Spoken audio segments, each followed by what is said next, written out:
Hey friends, in my last video I went over K-pop groups that still deserve their first win. It's very exciting to see a first win for any K-pop artist, but sometimes they should have won with an earlier song in their discography. Sometimes it has something to do with coming back at just the wrong time with another popular artist or song at that time. So, with this new video, I wanted to tackle the idea of groups that have already won, but seem to have won later in the game than I think they should have. But before we get started, please do me the huge favor of hitting those like and subscribe buttons for me.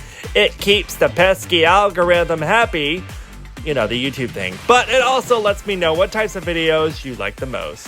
And while you're at it, follow me on Twitter and Instagram at BtoB. And now, on with the list of artists that should have won earlier than they did. Can be a hero.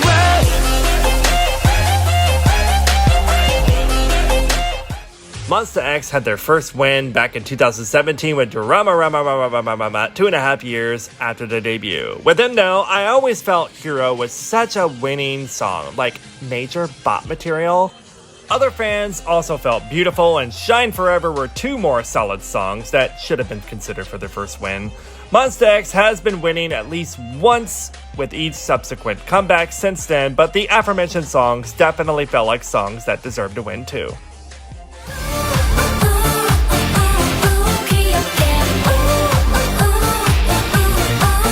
Going into this video, I seriously thought Girls' Day had won with Twinkle Twinkle or Expectation back in the day. I lived in Korea during both of those eras, and those songs were huge. But to my surprise, the girls actually got their first win with Female President in 2013, 3 years after their debut. Wow. Goes to show that you can have a hit, but that doesn't guarantee a win. Timing and sometimes luck plays a part in it too. Expectation was up against Shiny and their Dream Girl era, while Twinkle Twinkle was competing against Big Bang and their Tonight era. So that should give you some context, but unfortunate for them.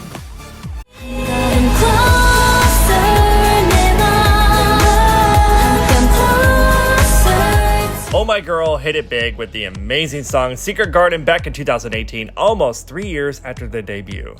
Their follow-up song to their debut, Closer, arguably gained them a lot of attention for how well done it was. Windy Day was another bold and refreshing song for K-pop and the girls, but sadly, neither of those songs got them their first win. At the time Closer was released, it was competing with the huge song I by Taeyeon, and I'm glad that Secret Garden didn't go unnoticed, but Closer really should have been it for them. They were robbed! Alright. Yeah, alright. I'm just going now. Okay.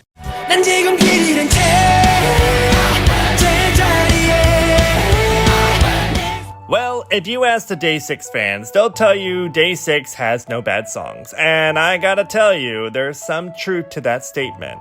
I know the pop sound is more accepted, but this rock group has some energy. Straight out of the gate, Congratulations was a solid debut song. And in 2017, when they came back with a new song every month, I Wait and How Can I Say were standouts. Too bad the K-pop community tends to sleep on the rock sounds. Shame. Luckily, the boys got the first win in 2019 with Time of Our Life 4 years after their debut. They should have gotten it way sooner, but I guess, better late than never. Rude. Hey, piano man, 춤을 추는 너의 손짓이 더 piano man, 뻔하지. Mamamoo is definitely one of the biggest girl groups out in K-pop right now. They achieved their first win in 2016 with You're the Best 2 years after their debut, but they were hot right out of the gate. The girls had a string of hit songs like Piano Man and Oh Ah Yeh, how the fuck you call it, and even had a successful debut with Mr. Ambiguous. From the get-go, the ladies showcased their talent and demonstrated they were here for the long haul with their quality songs. To me, Piano Man should have been an easy win for them, simply because of how unique it was to K-pop. But I had to admit that was competing with Big Bang's Bang Bang Bang and EXO's Love Me Right, and they had to overcome the preference for male groups. That is sexist. Alright, anyway, at least now they're getting into the recognition that they deserve. Damn right.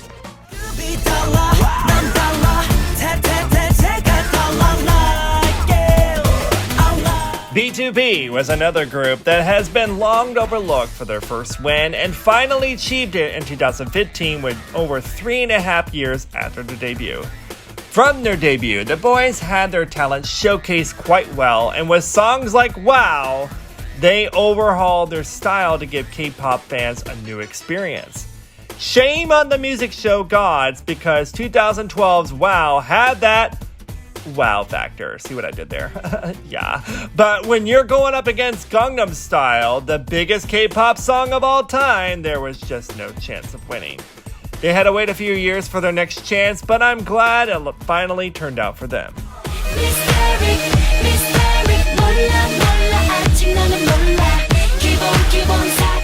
With most SM groups, the groups typically don't have to wait too long to get their first win.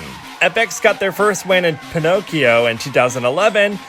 However, their 2010 song New ABO was definitely an example of making their big splash on the charts in popularity. Unfortunately for them, their comeback coincided with the popular Ihyori, 2PM, and Big Brother's Super Junior Bonamana at that time. New ABO was iconic but did not secure their first win for the girls, but at least it's regarded as one of their best comebacks. It's the song that caught my attention when I was just a little old college boy getting into K-pop.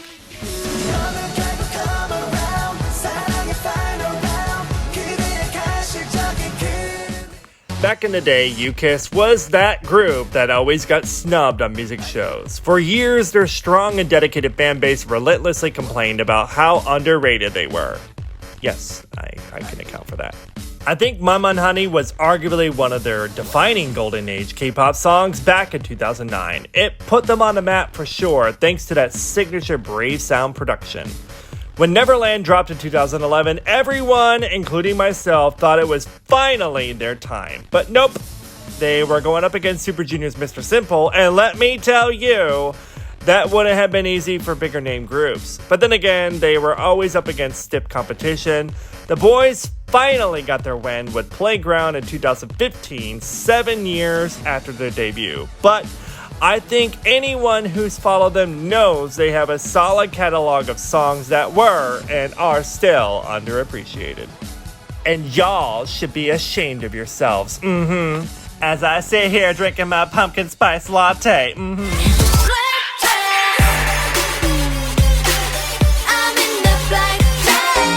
Longtime fans of CLC believe the band has been underappreciated since its inception in 2015, and I have to agree with them. While the song Hobgoblin was regarded as a turning point, and other songs like Black Dress proved that they could turn out consistent bops, it wasn't until 2019 that the girls finally achieved their first win with the song No. I mean, No is a great song, but Hobgoblin or Black Dress should have easily gotten them their first win. I just must say that it's just a damn shame that it took this long to get their first win. Excuse me, darling, while I sip this tea. Oh, my beautiful target. You my heart like a locket. B1A4 won their first show back in 2013, 2 years after their debut, with the song What's Happening. Personally, as a fan of theirs back in the day, I loved OK and Beautiful Target and hope they got something for them. While their popularity definitely went up over time, I look back at the early eras of B1A4 with fond memories and wish they got their first win sooner.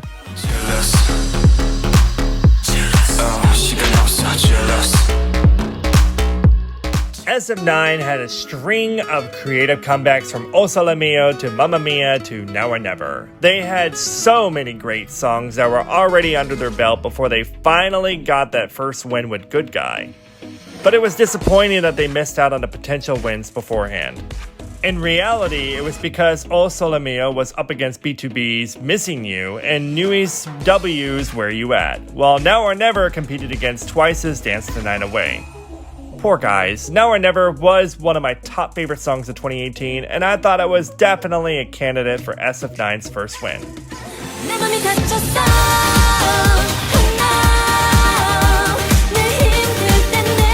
Okay, this one is sort of a bonus here. 9 Muses actually never got a win at all. Rude. Which is a damn shame. Damn shame! I just wanted to include them here because songs like Hurt Locker should have been the one for them.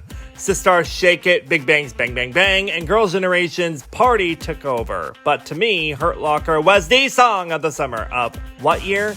2015. I don't really like that year in K-pop, but that was a standout song to me. If you award guys are listening, I hope you have trouble sleeping at night knowing that you murdered a good group. Y'all did them dirty. That's it. That's all I gotta say. Get the soap. Get the soap. I won't hesitate, bitch.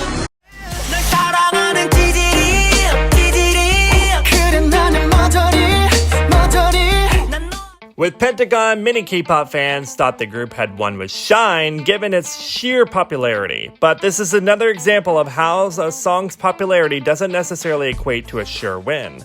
Shine competed against Mamamoo's Starry Night, Momoland's Boom Boom, and 101's Boomerang, and Twice's What Is Love.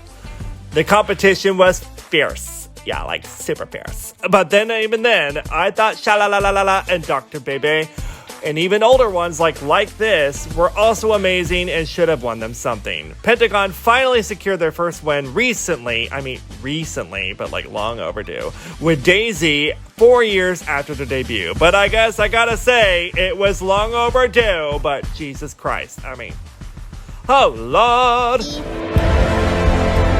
The prophecy is true.